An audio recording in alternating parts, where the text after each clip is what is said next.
মানে বিশেষ অভিযানটা পুরো দেশেই চলতেছে, যেহেতু হয় কি এইটা ইলেকশনের আগ পর্যন্তই চলতে হবে, যেহেতু হয় কি আপনার তো মানে অস্বীকার করতে উপায় নাই যে পরিমাণ গেছে, আমরা তো সব উদ্ধার করতে পারি না। এইগুলো উদ্ধার করার জন্য তো আমাদের চেষ্টা সবসময় জারি আছে, চেষ্টা করতে হয়। কিন্তু হয় কি বিভিন্ন একটা হলো হয় এই সব বিভিন্ন অনুষ্ঠানগুলি হইতে গেলে অন্যান্য ক্রাইমগুলি আবার দিকে, যেহেতু বাহিনীতে একটা আপনারা এক কাজে লাগালে হন আপনি তো অন্যান্য এইগুলি যেসব হয় সেসব বাহিনীগুলি একদিকে হয়ে কনসেন্ট্রেট করলে আরেক দিক দিয়ে আবার ইটা বেড়ে যায়। আরেকটা জিনিস হচ্ছে যে আপনি দেখছেন যে আমি গত শনিবার ওই মোহাম্মদ অনেক ছোট ছোট বাচ্চারা চারটারে ধরা মানে জায়গা ইসে দেওয়া হবে, তারা আসছে কিসে, আমি বললাম তুমি কেন চাপাতি নিয়ে মারতে গেলা? বল স্যার ওই আমারে যাওয়ার সময় পায়ে দেওয়ার ন্যাং মারছিল।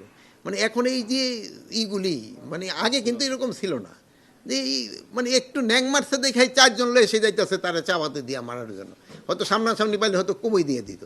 মানে এইগুলির ক্ষেত্রে আমাদের জনগণেরও সচেতনতা বাড়াইতে হবে, আর মা বাবা আত্মীয় স্বজনও তাদের বুঝাতে হবে এইগুলি যেন না হয়।